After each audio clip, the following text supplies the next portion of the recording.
Hello, everyone, and welcome to Chapter 2 of Flight Physiology and Human Factors. This chapter is going to focus on flight crew error, and this is a good place for us to go after our look into Chapter 1. And if you don't remember, the main takeaway of Chapter 1 is that the main cause of aviation accidents and incidents is human error. So that's kind of the whole purpose of this class, is to, number one, accept that human error does occur and it overwhelmingly is the most common cause of aviation incidents and accidents. And number two, in this chapter, we're going to focus mainly on the different types of errors that pilots and people in aviation can make and why they make them. So, our chapter objectives here are to, number one, understand that pilot error is the principal cause of most aviation accidents. We saw that in the previous chapter. Number two, we need to understand the different types of errors and the possible reasons why pilots make them.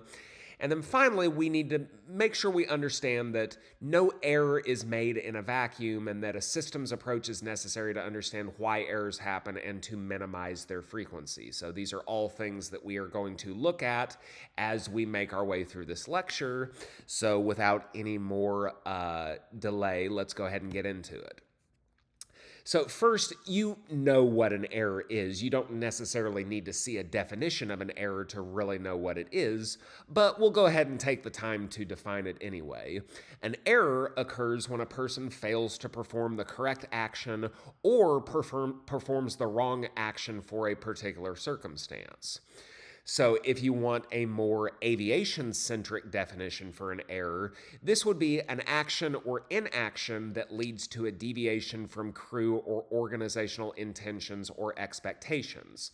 Now, if you're talking about an airline flight, obviously the crew and organizational expectation is that the flight is going to take off on time, all the passengers will be safely on board, and that the flight will make it to its destination safely and on time.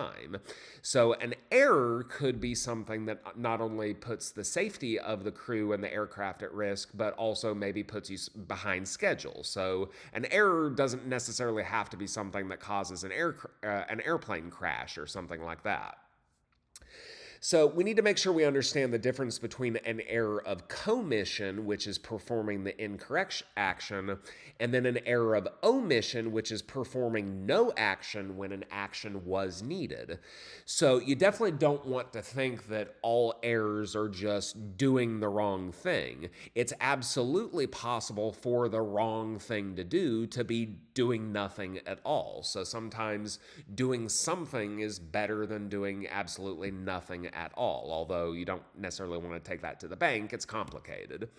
So either one of these can lead to an unintended aircraft state, or UAS. So a UAS is just an undesirable state or position of the aircraft that compromises safety and can lead to an accident. Doesn't mean it will lead to an accident, but it can lead to an accident. So some examples of UASs are, number one, flying visual flight rules in instrument meteorological conditions, which we talked about in Chapter 1. Basically, the idea that a pilot who is not rated to fly instrument is flying at night or in bad weather. So definitely something there that can compromise safety. And we talked in Chapter 1 about how in conditions like this, it takes literally less than 3 minutes for you to lose control of your airplane when you're flying in those conditions. Number two, incorrect setting for flaps or landing gear. So that's the sort of thing that's not necessarily going to cause an accident, but it definitely puts the aircraft and all the people on board at great risk if it's not corrected before it's too late.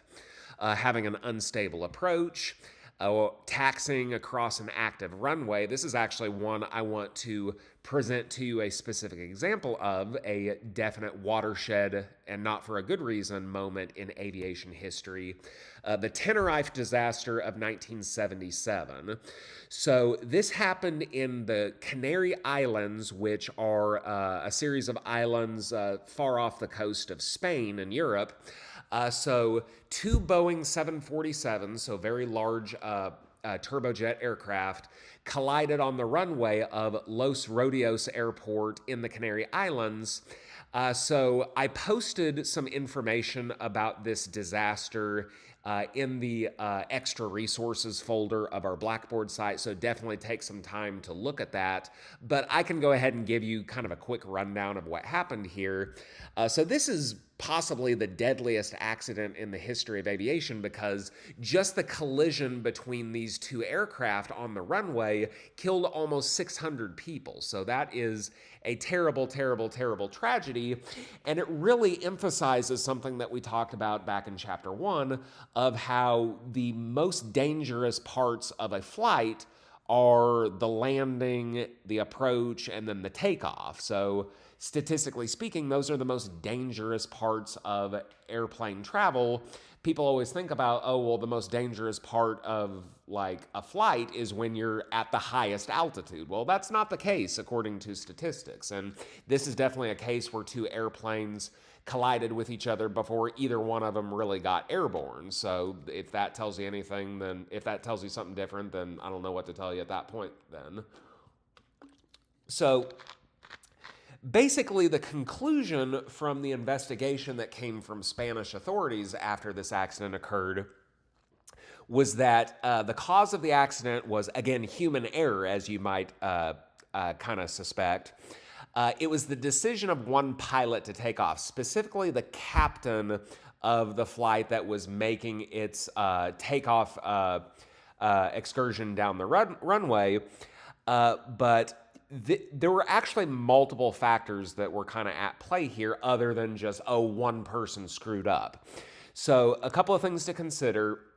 Los Rodeos Airport was one of the smaller airports in the Canary Islands. The main airport was called Gran Canaria. That airport was actually inoperable because of a bomb threat that occurred earlier in the day. So a lot of major airliners were actually being diverted to Los Rodeos Airport.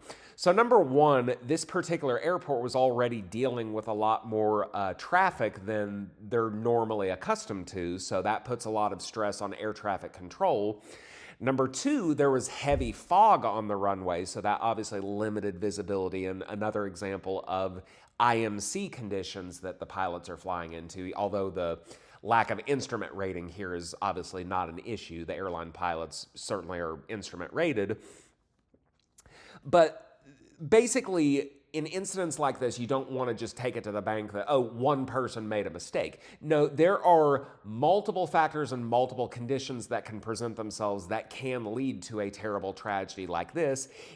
And what we will see later on in this chapter when we start looking at systems approaches to human error is that one simple error is usually not going to be sufficient to cause an accident. It takes multiple errors, it takes multiple holes within safety guardrails at multiple levels for an accident to occur. So later on in the chapter, we might revisit this disaster and kind of consider all the different conditions that kind of presented themselves that made a tragedy like this possible, unfortunately. Okay, so let's look at basic types of errors. Number one, you have mistakes. So a mistake is just an error that occurs when you fail to formulate the correct assessment and or action needed for the situation. So some examples here would be misdiagnosing, misinterpreting, misperceiving incoming sensory information. So you don't make the right conclusion based on what you see or what you hear or what you smell. So if you think you smell gas, then, well, that probably tells you that there's a gas leak somewhere, right? So if something occurs physiologically that you're not able to smell a gas leak, then that's technically a mistake. If you don't hear or if you mishear information coming from air traffic control and you make the wrong action because of that, then that's a mistake, right? So we're talking about not making the correct conclusion and not doing the right action at a particular moment because you're not interpreting or diagnosing or perceiving incoming information properly. And what we will see later in the semester is that these absolutely are physiological processes that happen within the nervous system of the human body. So those are things that we will definitely talk about and learn about more in the future.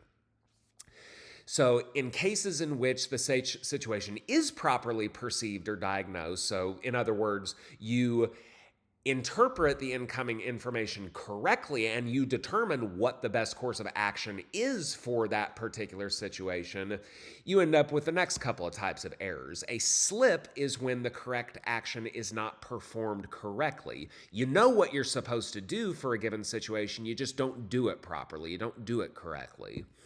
And then a lapse is when you know what you're supposed to do in a given situation, but you just forget to do it and you don't end up doing anything at all. So a lapse would be an example of one of those errors of omission that we talked about, whereas a slip or a mistake would be an error of commission. So this is going to bring up the HFACS model for operator error, and this is not necessarily just an airline thing or an aviation thing. This is a like anything thing that involves unsafe acts or mistakes or errors or violations that put people at risk. So HFACS here stands for Human Factors Analysis and Classification System, if you are interested in what that stands for. So this model classifies unsafe acts into errors and violations. So the difference between the two is that an error is an unintentional situation in which you compromise safety. You didn't mean to do it. You weren't trying to do something wrong, but you still did something wrong. Whereas a violation involves willful non-compliance with the rules, regulations, or procedures. So in other words, you know better, but you still did the wrong thing anyway. So what you can see here is that both errors and violations are subdivided into a number of different subtypes. Errors consist of perceptual errors, skill-based errors, and decision errors, whereas violations come in routine violations and exceptional violations. So we will take a look at all of those. So a perceptual error involves a failure to correctly interpret incoming external stimuli perceived through our eyes, ears, and other senses, okay? So some examples of this: number one, taking poor approach angle because of misperception of visual cues. Number two, misunderstanding instructions from air traffic control. So I kind of already gave some of these examples a minute or two ago. Or number three, succumbing to spatial disorientation when flying an IMC if you're not properly instrument rated. So we've talked about that kind of ad nauseum at this point. So a skill-based error is going to involve poor psychomotor performance, such as the ability to properly work the yoke and rudder controls or operate the knobs in the aircraft. So basically, skill-based errors are going to involve you knowing what you're supposed to do, you attempting to do it, but you just don't do it very well because you don't have fine enough motor control to operate the controls of the aircraft in the proper way. So subtypes of this include attention errors, which involve the sorts of psychomotor control issues like stick and rudder controls that are so well learned that it's basically kind of subconsciously done. It's kind of muscle memory, but because of a breakdown in conscious attention, you don't do it well, or maybe you don't do it at all. A memory error is more of a forgetfulness issue, and it can also lead to skill-based errors, but this is going to be more of a lapse in judgment. It's a lapse in the sense that you know what you're supposed to do, you just forgot to do it. And then you have technique errors. So this is probably what you're usually thinking of when you're thinking of a skill-based error. So this just involves faulty technique, not performing the correct action appropriately, even though you know what you're supposed to do and you're trying to do it, you just don't do it very well. So again, just to kind of break these down a little bit further, so attention errors are breakdown in conscious attention to detail, leads to a breakdown in aircraft control, possibly leading to a UAS. Like I said before, a memory error is just a lapse that causes the correct action to not be performed, even though the pilot knows better. And then technique errors are faulty technique that leads to imprecise control inputs, possibly leading to a UAS. And this is a common cause of landing accidents. So you're not reading the wind correctly, or you're not controlling the aircraft, or using your rudders or your flaps correctly, or putting them at the right setting. So yeah, faulty technique is going to be the most common cause of landing incidents. And we've talked back in chapter 1 about how landing is by far the most dangerous part of a flight. Okay, so moving on to decision errors. These involve flawed decision making by the flight crew that can potentially cause a UAS.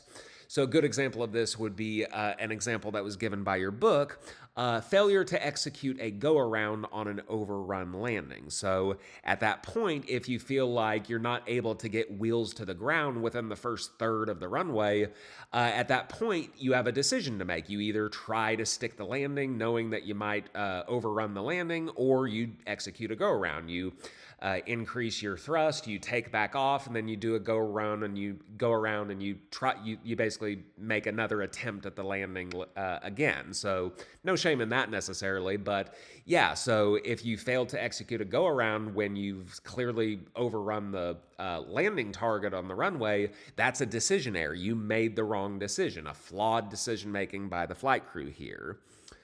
So some subtypes here include procedural decision errors, poor decisions, and then problem-solving errors. So some good examples here for procedural errors. Procedural errors include, and we talked about this in chapter 1, one of the reasons why airline travel is so safe is because there is organizational oversight over all aspects of the flight, such that you have checklists, you have all this training that is done. So a procedural error, considering that you have standard operating procedures, checklists for everything, procedural errors are going to occur when pilots incorrectly follow those procedures. Doesn't mean they violated anything, it just means that they didn't quite follow the checklist correctly. Poor decisions are fairly self-explanatory. These can occur when you have to make a choice among several different options, and there's not necessarily a standard operating procedure or a checklist to aid you. So in these cases, you have to basically rely on your experience as a pilot and kind of what you've been through and what you've been trained for to make the right decision, even though you literally don't have a checklist that tells you exactly what to do in that given situation. So in those cases, if you make a poor decision based on your experience, then that would be an example of that particular subtype. And then problem-solving errors, these are going to be much more rare. These not only involve not having a standard operating procedure or a checklist to work with, but there's actually like no experience that can really prepare you for issues like this. So these involve taking the information that you have at your disposal, which isn't really a lot, taking the information in and then trying to solve a problem. Make the best decision that you possibly can given the situation, and trying to do your best with that. So a good example of that, which we will talk about later on, is the Sully-Sullenberger flight in 2009. There was a whole movie made about it starring Tom Hanks, but we'll talk about that here in just a second. So procedural decision errors, like I said, involves incorrectly following established SOPs or checklists. Poor decisions for situations in which there are no established SOPs, analyzing the situation and making a decision based on that is what is necessary. In these cases, a poor decision is made based on misreading those conditions. And then problem-solving errors, basically there's no precedent for what the pilot is being presented with. You have to rely on your knowledge and experience to solve a problem. And when you can't, you get these types of errors, okay? So like I said, the Sully-Sullenberger issue from 2009, very famous incident in aviation history, and especially one that's so recent, or relatively recent. So this was a flight out of LaGuardia in New York, and this is an incident that actually occurred very early on in the flight, like immediately after takeoff. So this flight encountered a bird strike, so it ran into a flock of birds, and the birds went through both engines and took out both engines on this Airbus 320. So the problem here is that there were no standard operating procedures for the loss of both engines at such a low altitude. So the only SOPs are for cruise altitude when you run out both engines. So the pilots here had to make a very quick and very good decision here. They're flying at low altitude. They don't have their engines. The velocity of the aircraft is very low. So Captain Sullenberger made the correct and wisest decision possible to ditch in the nearby Hudson River. Since the airspeed and altitude were too low to return to LaGuardia or to make an emergency landing at nearby Teterboro Airport in a borough in New Jersey. So here you can actually see a picture of the successfully ditched aircraft. Some passengers on board did get hurt, but thankfully nobody died. But a big part of the movie Sully, which I definitely recommend you watch if you get the chance, is that basically all of the drama after the successful ditching.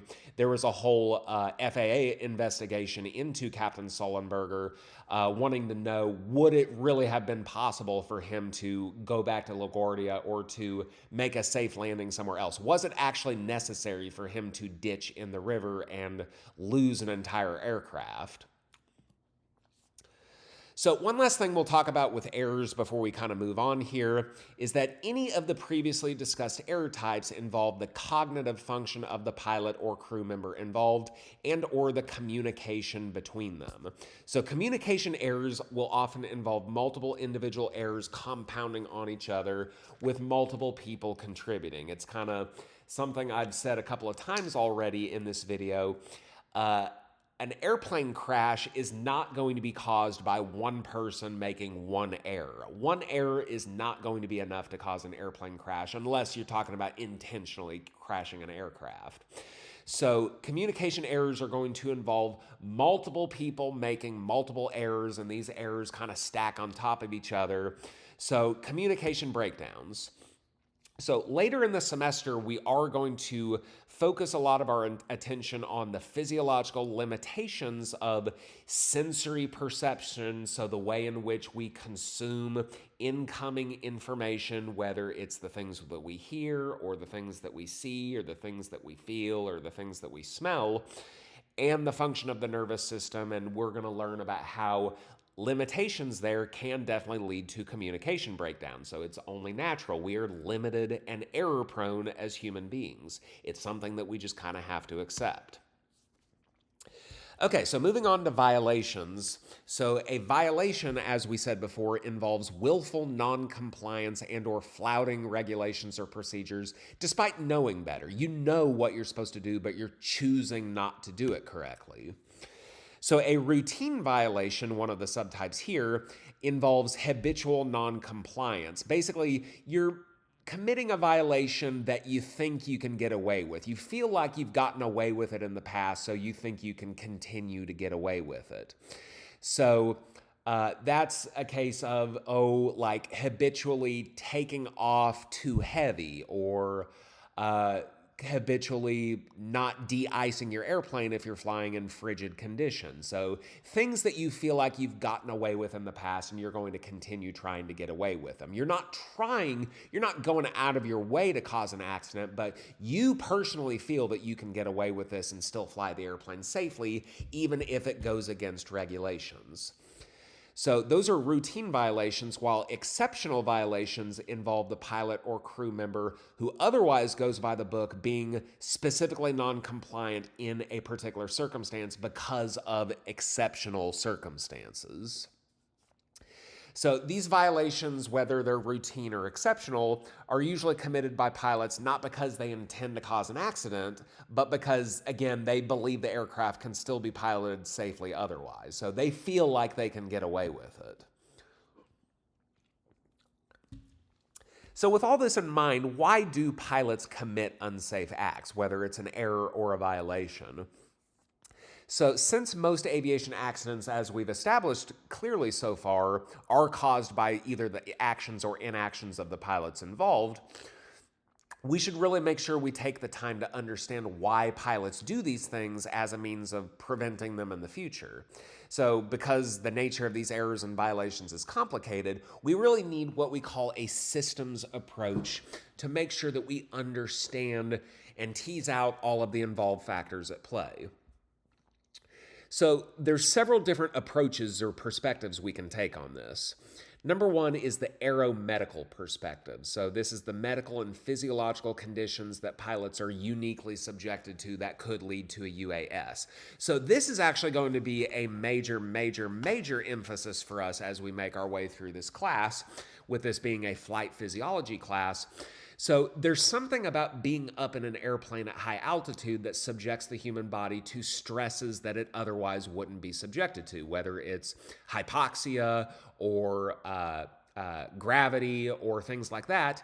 We need to make sure that we take the time to appreciate that being in an airplane at high altitude produces conditions for the human body that make errors more likely to occur. Now, certainly a part of the human factors discipline is to minimize and mitigate those errors, but we can't really make progress there if we don't acknowledge through the aeromedical perspective that errors are more likely just because of the nature of being up in an airplane at high altitude.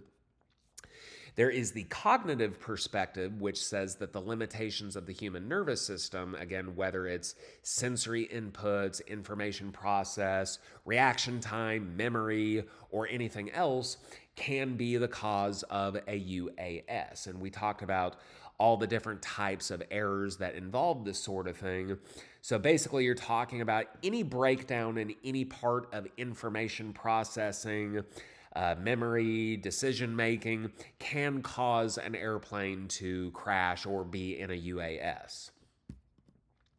You have the psychosocial perspective, which basically says that it's not so much about the individual pilot, but the interactions that pilot has with either other members of the flight crew, air traffic control, the flight deck, or like anyone within the aviation industry. That can actually be a cause of airplane incidents, because it's the breakdown in these interactions that can cause problems, right? And as you can kind of imagine, this is also going to be a major potential source of routine violations. So think of it as a case of peer pressure. If you're a pilot and you've got a pilot buddy that swears on his life that it's okay to fly at a few thousand pounds overweight, he gets away with it all the time, well, that's something to consider on the psychosocial side of things. So this is a breakdown in your interaction with a fellow colleague in the aviation industry, and it's causing you to act unsafely. So speaking of communication breakdowns, let's take a look at that. You can have intra-cockpit communication breakdowns, which are communication issues between members of the flight crew, so pilot and co-pilot, pilot and first officer, captain and first officer, so you get the idea there. And then extra-cockpit communication breakdowns, these are communication issues between a flight crew member and someone else, like a passenger or someone in air traffic control or somebody within the organization itself, like the CEO of the airline. So airlines, again, there are lots of reasons why airline travel is actually a lot safer than general aviation travel. Airlines utilize what are called crew resource management behaviors, which are basically in place to minimize the possibility of communication problems. Although it's not perfect, nothing's perfect, but the airlines actually invest a lot of resources in things like crew resource management to basically make sure we're promoting coordination and teamwork for the purpose of facilitating safe and efficient flight operations. Okay, so to continue on this systems approach, we also have the behavioral perspective, which basically is that people in aviation will sometimes make errors because they are rewarded for doing so. An example that is put forth by your book is the idea that the airline industry is obviously a for-profit industry. They charge money from people that want to travel across the country and across the world. But here's the thing about your customers. Your customers want to get where they're going on time. So obviously there are conditions that can present themselves that would warrant delaying a flight or causing a flight to arrive late at a particular destination, but that your customers aren't necessarily going to be so understanding about that. So if an airline has a system in place in which they reward flight crews for on-time performance, then that is going to incentivize continuing to always be on time, even if it means committing unsafe acts to do so.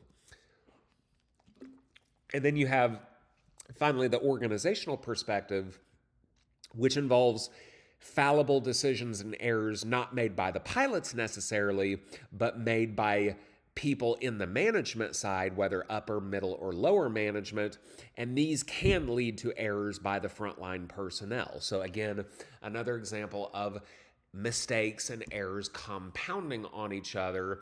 It's very rarely going to be the action or inaction of one person that causes an incident. So James Reason, who we're going to learn about here in his Swiss cheese model here very shortly, posits that failures by frontline workers are caused by latent conditions that are present in the organization. So basically, James Reason would say that if a pilot makes an error, it's not just on the pilot, it's on the organization ultimately. Okay, so here is James Reason's Swiss cheese model of accident causation. So an organization should basically have multiple layers of defense to guard against the possibility of an accident or incident. So you have your frontline decision makers, you have line management, you have your preconditions, you have productive activities, and then you have all of your defenses.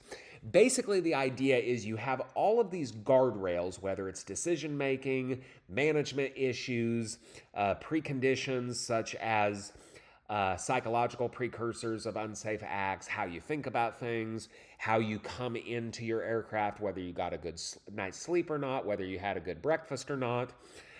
So there's lots of potential holes in these guardrails. So again, this is the idea that it's not going to be one mistake or one issue or one condition that causes an accident. It's going to take multiple breakdowns in multiple different lines of defense to actually make an accident even possible to begin with. So what this is really suggesting for us is that one error or violation should not be sufficient to cause an accident due to redundancies in all of these different defenses. So one error or violation you could think of as being just a single hole in one of these defenses. If you're going to get an accident, you have to have this red line go through all of those lines of defenses, not just one of them. Just going through one of them isn't going to be sufficient to cause an accident or an incident. So an accident will occur when multiple holes in these defenses synergize with each other with a limited window of opportunity for an accident to occur. So again, the bracing thing to take away from this is that you shouldn't necessarily be afraid of making a mistake or committing an error. Now, obviously, you don't want to go out of your way to do it, but you don't want to feel like you need to fly absolutely flawlessly in order to prevent your airplane from crashing. That's just not how the aviation industry works. It takes multiple breakdowns at multiple levels to even make an accident possible. Now, certainly you don't want to do your part in making the accident possible, but it is bracing to know that if you're flying within an organization like an airline, there are multiple guardrails in place, and as long as everybody is doing their job properly at all the levels, safe flight is all but guaranteed. So the latent conditions that James Reason is talking about previously are set by people working higher up in the organizational structure who are not near the sharp end of the organizational spear. So if you're thinking about, say, the CEO of Delta Airlines, for example, the CEO of an airline is not on the ground, on the tarmac, watching the airplanes take off and land on a daily basis, seeing the ins and outs of flights arriving on time or not arriving on time or not taking off on time. So there is a separation between the decisions that are made at the highest level of an airlines and the day-to-day operations that are taking place at airports all around the world. So that's what we mean when we say these decision makers are not near the sharp end end of the organizational spear. So one of the holes that could actually come in this Swiss cheese model might involve the CEO of an airline making a budgetary decision, maybe cutting down on the number of pilots that are employed by the airline, or incentivizing on-time travel or on-time behaviors by the pilots. Any of those decisions could kind of trickle down and affect the safety of things on down the line. So we're talking really about corporate culture. So corporate culture set by decisions that are related to things that you normally wouldn't associate with a single flight by an airline, things like budgeting, planning, scheduling, auditing. Any decisions that are made here can potentially incentivize unsafe acts and de-emphasize acts that would promote safety at the expense of efficiency or profit. So the thing you ultimately have to remember here is that airlines are out to make a profit, and walking a fine line between operating safely, but also making sure that your flights are taking off on time and have plenty of good paying customers on board, that's a fine line to walk. So here we can actually look at this big diagram that shows organizational influence on unsafe acts. So like I said before, I use this term trickle down. With any organization, there is a trickle down effect of decisions made in the higher chain down to the lower chain. So we can see how organizational influences such as the culture of the organization, specific processes within the organization, how the organization manages resources like money and people. These things can trickle down to if you don't commit enough resources to training or having enough middle managers, then something may slip through the cracks and you're not supervising things correctly. Problems become problems and you don't realize that they're problems until they are really big problems. And these create preconditions for unsafe acts, substandard practices of operators, violations that pilots get away with even though maybe there's not enough supervision to know these violations are being committed, or maybe they know that they're being committed, but they're not doing anything about them. And then ultimately, breakdown at all three of these levels will actually eventually lead to unsafe acts being committed, either errors or violations, as we saw before. So again, we don't want to make the mistake of thinking that, oh, well, an error or a mistake or a violation just happens in a vacuum. There are multiple preconditions and there is a climate that has to be present in order for those things to even be possible, especially if you're operating within a large organization like an airline. So again, this is why a systems approach in aviation safety is necessary so that we can understand how a deficiency in one aspect of the organizational structure of an airline can impact the performance of other components. So certainly human error is to blame for most aviation accidents. It's probably too simplistic to just say that, oh, it's the pilot's fault. Oh, the human error here must be with the pilot, always with the pilot. No. So humans are involved in all aspects and all levels of both the flight itself, the maintenance of the aircraft, the air traffic control, procedural issues, budgetary issues. Humans, with their flaws and limitations, are involved at all levels of aviation. Anybody can make a mistake, whether it's the pilot or the person that's running the company. So there are actually several models for how we can take the systems approach into aviation safety and human factors. So the one that you're actually looking at here is called the 5M model, which is used by the United States Air Force. So this shows that there are 5 different components to safe travel and safe aviation. First, you have the man, which is the physiologically limited human operator of the aircraft. You have the machine, which is the aircraft itself, which inherently has design and aerodynamic limitations, although we learned at the end of chapter 1 that aircraft are getting more and more safe and more sophisticated over time, even if the pilot and the person flying the aircraft hasn't made those sorts of leaps and bounds in safety over time. You have the medium, which is the flight environment, which includes the time of day and the weather, which we talked about in chapter 1 with VFR with VFR and IMC conditions.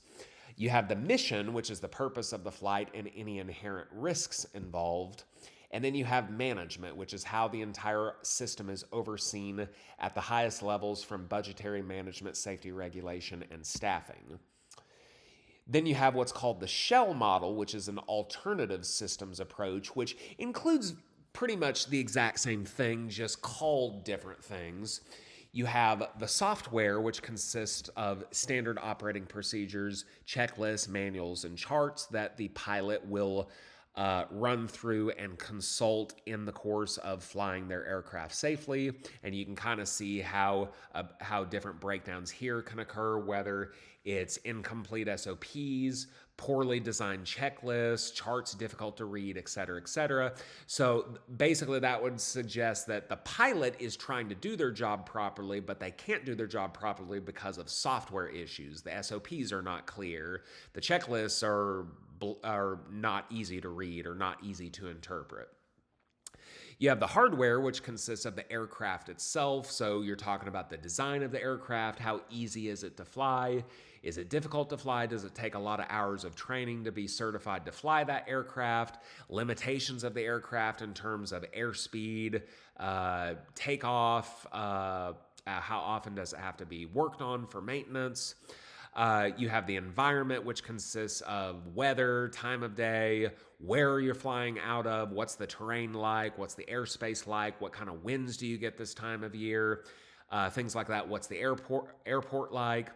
You have a liveware crew. We'll skip liveware others for now. Liveware crew, which consists of the physical, physiological, and psychological condition of the flight crew. Things like, did they get enough sleep? Did they eat enough today? Are they hypoxic? And that could relate to the hardware issue as well, such as, is the cabin properly pressurized to make sure everybody's getting enough oxygen? Spatial disorientation for liveware crew, visual illusion. So here with liveware crew issues, you're talking about the limitations of the human body and how the human body can either be tricked or not operate properly because of the unique nature of the flight environment, whether it's altitude, low oxygen, or otherwise. And then you have liveware others, which is going to include pretty much everyone that's not the flight crew. So that includes the people in the management of the airline or the organization, maintenance technicians, the cabin crew, like the stewardesses and stewards, passengers, air traffic control, etc. And then finally, you have what's called the PAVE model, which is the simplest model we're going to look at here, and it is used by the FAA. So this one's pretty easy. So the P in PAVE stands for the pilot. So the question you might ask here is, what is the pilot's physiological condition? The A stands for the aircraft. So is the plane airworthy? Is it passing all of its inspections? Is it passing all of the pre-flight checklists? Is it fueled up with jet propellant? The V stands for the environment. So what conditions are being flown in? What's the weather? What's the time of day? What's the winds look like? And then E stands for external pressures. So what sort of time constraints are we working under? Are there budgetary issues? Are there staffing issues? Are there regulation issues? Are there unreasonable expectations coming from upper management? So those are all things to consider when you're thinking about whether an aircraft can or is flown safely. It's not just errors that can potentially be made by the pilots, but by any other person operating within the organization. So we're getting pretty close to the end of the chapter, and I thank you for your attention so far. But something that your textbook brings up is, can we quantify the reliability in machines and in humans? And the answer definitively for machines is yes. Mechanical systems have become more reliable and more safe, thanks in part to engineering reliability analyses, or ERAs. So basically, we can actually use mathematics and statistics to analyze for a mechanical system whether it is operating properly and what is the statistical likelihood that a problem will occur. And the question that we ask ourselves is, can we take the same sort of approach to quantify human reliability and make predictions about the likelihood of human error so that we can basically take, for lack of a better term, a Moneyball approach to human error and say, are there sorts of decisions that we can make or sorts of processes that we can undertake to minimize the likelihood of human error based on just numbers? And the answer is basically maybe, but it's difficult to say since we really at this point don't have a complete and holistic understanding of human physiology and why humans make errors. Now, certainly we're making progress on that every year, but if we don't completely understand the nature of physiological processes and we don't completely understand why humans make errors, can we design a quantitative model to spit out numbers at us to tell us exactly how likely we are to make a mistake or an error if we don't really understand why those errors are made to begin with? So this is the sort of thing that I think has potential over time, but I think the emphasis for now for us as human factors and flight physiology students, the emphasis and the focus should be on understanding why we make errors before we try to start plugging numbers into everything. Okay, so one of the main takeaways that I want you to get from this chapter is on the inevitability of human error in flight. Okay, so we saw in chapter 1 that we know that about 80% of aviation accidents involve human error of some kind. Okay, and we also saw that it's not necessarily always the pilot. Now, certainly this statistic implies pilot error, but just because the pilot made the error doesn't mean that there aren't organizational influences that caused him to make the error or made it more likely that that pilot made the error. So the thing we have to accept, and it's not an easy thing to swallow, but human error is inevitable. We are highly limited. We have highly limited and fallible human bodies and brains and nervous systems and cardiovascular systems. And the challenging and stressful environment that flight places on us, whether it's altitude or pressure or gravity or whatever, makes human error very likely. Okay, so human error is inevitable. If you are a pilot for long enough, you are going to make an error. You are going to make a mistake. But what we saw from the systems approach is that as long as your organization with its multiple guardrails in place is operating the way it is supposed to, a single error is not going to be sufficient to cause a problem. Okay, so what we need to focus on is acknowledging these limitations, making sure that we take the time in this class to understand how the human body works and how it is limited, and accept this inevitability of human error, and we can use that information and that knowledge to help us mitigate and minimize the severity and frequency of those errors, and make sure that even though we are fallible and we do make mistakes, we can still fly safely and have safe flight operations happening all the time in spite of that error-prone nature of being human. And then the last thing I want to talk to you about in this chapter before we wrap it up is your book spends some time talking about the issue of fully autonomous flight, which basically implies that airplanes could be flown without any live pilots on board. Now, certainly there could be passengers on board, but the idea here is that a computer can fly the aircraft and you can just remove the pilot from the equation altogether. So it's certainly not hard to understand how someone could come to this conclusion that this is a good idea. Okay, so we just got done saying that, okay, well, human error is the cause of most aviation accidents. So if we take the human out of the equation, then everything will be all hunky-dory, right? We won't ever have hardly any accidents ever. So there are potential upsides such as mitigating the forecasted pilot shortage, so you won't ever have to worry about staffing. You won't ever have to worry about paying your pilots. You'll save the airline a fortune by not having to pay pilots. But your textbook spends a lot of time talking about the drawbacks here. The potential of a foreign adversary hacking the onboard computers. You're talking about terrorists doing that. You're talking about issues like that. But ultimately, the thing you have to remember here is that even if you design a computer system, an automated computer system that will fly the airplane for you, that computer system was made by people. And people, as we have very clearly established here, are error prone. There's no reason to think that the people who build the automated computer system are any less mistake or error prone than the pilots themselves. So you're not really removing human error from the equation. You're just changing the nature of where that error could potentially come from.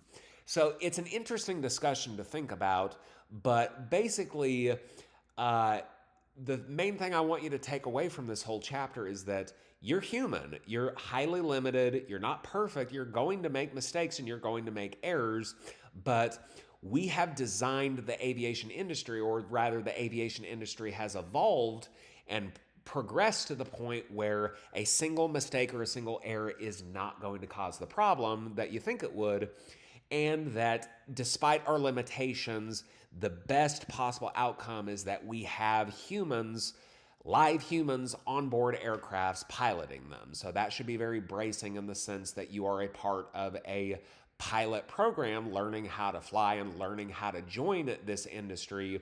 We need you, and we need you to accept your limitations, but also feel confident that you are the right person to fly your aircraft. Okay, so that was a longer lecture than I really meant it to be, so I certainly thank you for your attention.